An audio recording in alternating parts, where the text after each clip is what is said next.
رسول اللہ صلی اللہ علیہ وسلم نے فرمایا کہ اللہ درود سے اس قدر خوش ہوتے ہیں کہ بندہ ایک مرتبہ اگر درود بھیجتا ہے 10 رحمتیں اللہ اس پر عطا فرماتے ہیں۔ کتنی خوشی کی بات ہے، ایک درود 10 رحمتیں۔ بلکہ ایک حدیث میں تو ہمیں عظیم خوشخبری سنا دی گئی، بڑی خوشخبری۔ جانتے ہیں ابی بن کعب، حضرت ابی بن کعب رضی اللہ تعالیٰ عنہ نے ایک مرتبہ سوال فرمایا یا رسول اللہ، میری بہت ساری ضرورتیں ہیں،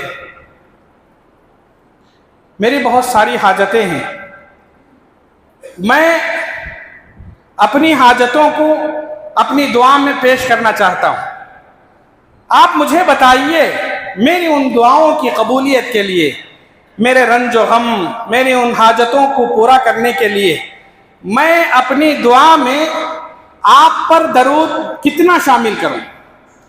یعنی میں جتنی ضرورتیں پیش کرتا ہوں، جتنی وقت میں دعا کرتا ہوں، اس وقت میں کتنی دیر میں درود پڑھوں؟ کیا میں اپنی دعا کا پونا حصہ اپنی ضرورتیں پیش کروں اور پاؤ حصہ میں آپ پر درود بھیجوں؟ رسول اللہ صلی اللہ علیہ وسلم نے فرمایا ٹھیک ہے، اگر اس سے زیادہ کچھ بڑھا لو تو بہتر ہے۔ صحابی رسول نے فرمایا یا رسول اللہ، آدھا حصہ میں دعا کرتا ہوں، میری ضرورتیں اللہ کے سامنے رکھتا ہوں، اور آدھے حصے میں صرف آپ پر درود بھیجتا ہوں۔ فرمایا رسول اللہ صلی اللہ علیہ وسلم نے بہتر ہے، اگر اس سے بڑھ جائے کوئی بات نہیں۔ کہا یا رسول اللہ، میں پونا حصہ درود پڑھتا ہوں، پاؤ حصے میں اپنی ضرورتیں پیش کرتا ہوں اللہ کے پاس۔ رسول اللہ صلی اللہ علیہ وسلم نے فرمایا ٹھیک ہے، اگر اس سے بڑھ جائے کوئی بات نہیں۔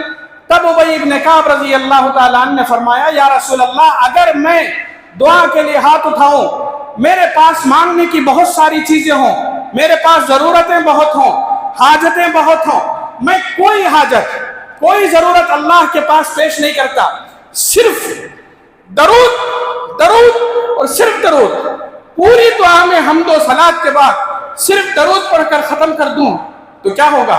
آپ نے فرمایا جتنی تمہاری ضرورتیں ہیں سب پوری ہو جائیں گی۔ سبحان اللہ، کتنی بڑی بات ہے۔ مجھے بہت زیادہ چیزوں کی ضرورت ہے، میرے پاس حاجتیں بہت ہیں، اور میں چاہتا ہوں کہ اللہ کے پاس رکھوں، مگر شروع سے لے کر آخر تک درود پڑھ کر اپنی دعا ختم کر دوں۔ آپ نے فرمایا اللہ دلوں کی حالت کو جاننے والے ہیں، ہم پیش کریں نہ کریں، درود کی برکت سے ہماری ساری حاجتیں پوری ہو جائیں۔ یہ درود ہے۔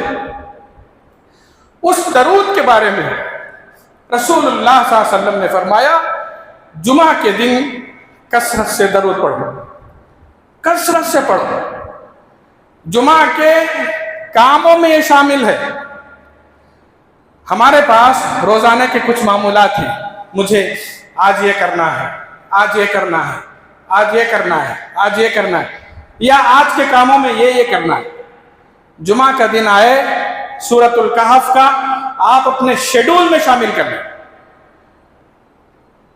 درود پڑھنا ایک دو مرتبہ نہیں، جمعہ کا وقت شروع ہونے کے بعد سے لے کر جمعہ کا دن شروع ہونے کے بعد سے لے کر شام تک درود پڑھتے رہیں، کثرت سے پڑھتے رہیں۔ اللہم صلی علی محمد وعلی آل محمد۔ تھوڑی دیر چپ بیٹھے پڑھتے رہیں۔ رسول اللہ صلی اللہ علیہ وسلم نے فرمایا کہ آپ کے درود پڑھنے کی وجہ سے فرشتے آپ کا نام لے کر رسول اللہ صلی اللہ علیہ وسلم تک ہمارا درود پہنچاتے ہیں اور یہ عرض کرتے ہیں کہ اے اللہ کے رسول فلاں بندے نے آپ پر درود بھیجا ہے۔ صحابہ نے پوچھا یا رسول اللہ، آپ تو اس دنیا سے رخصت ہو جائیں گے، آپ مٹی میں مل جائیں گے، ہڈیاں پسلیاں سب مٹی کی ہو جائیں گی، پھر آپ ہمارے درود کا جواب یا ہمارے درود کے پڑھنے سے آپ کو کیسے پتہ چلے گا؟ رسول اللہ صلی اللہ علیہ وسلم نے فرمایا اللہ نے انبیاء کے جسموں کو مٹی کو کھانے سے منع کیا ہے۔ یہ صحیح سالم ہے۔ اور یاد رکھو اللہ نے جہاں فرشتوں کو اور کاموں کے لیے مقرر کر رکھا ہے، اس میں سے ایک کام یہ ہے کہ کچھ فرشتے خاص طور پر زمین پر صرف اس لیے پھیلے ہوئے رہتے ہیں، دیکھتے رہتے ہیں کہ کون بندہ ہے جو درود پڑھ رہا ہے۔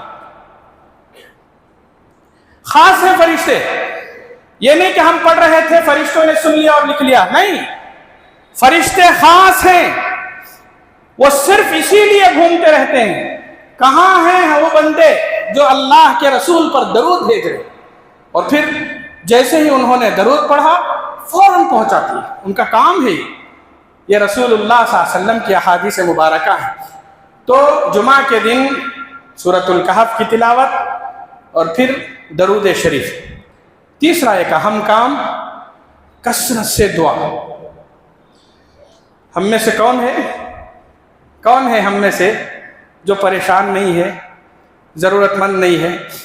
آج ہمارا حال یہ ہے کہ ہم کو اگر کسی چیز کی ضرورت پڑی، پڑوس کی طرف نظر، بھائیوں کی طرف نظر، دوستوں کی طرف نظر، پارٹنروں کی طرف نظر، اعز و اقارب کی طرف نظر، اور امید لگاتے ہیں کہ یہ ہماری ضرورت پوری کریں گے۔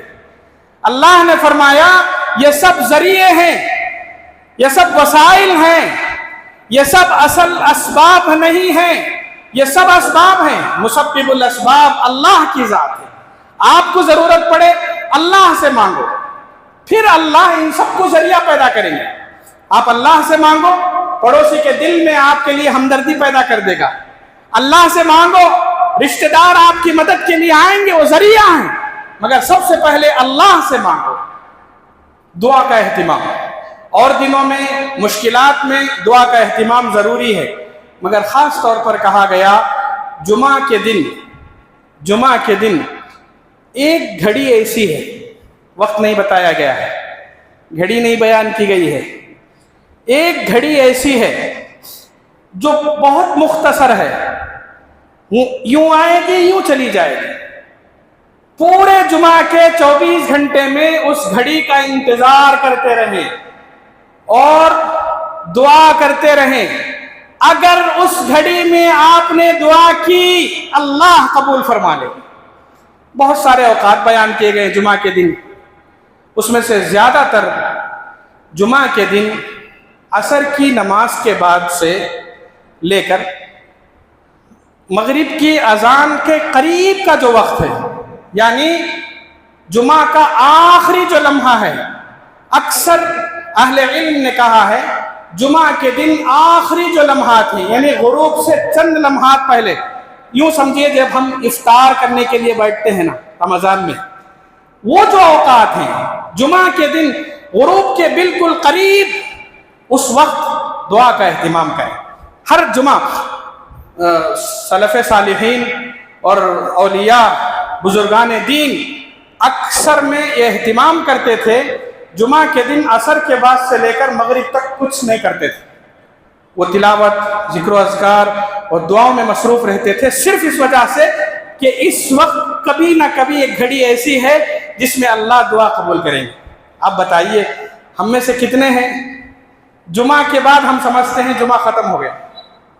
نہیں، جمعہ کے بعد آخری لمحے تک جمعہ کی برکتیں ہیں، جمعہ کی فضیلتیں ہیں۔ اس لیے ہم سورۃ الکہف، درود شریف، دعا اور تلاوت، ان 4 چیزوں کا اہتمام جمعہ کے دن خاص طور پر کرنے کی ضرورت ہے، اور اہتمام کریں۔ اس کے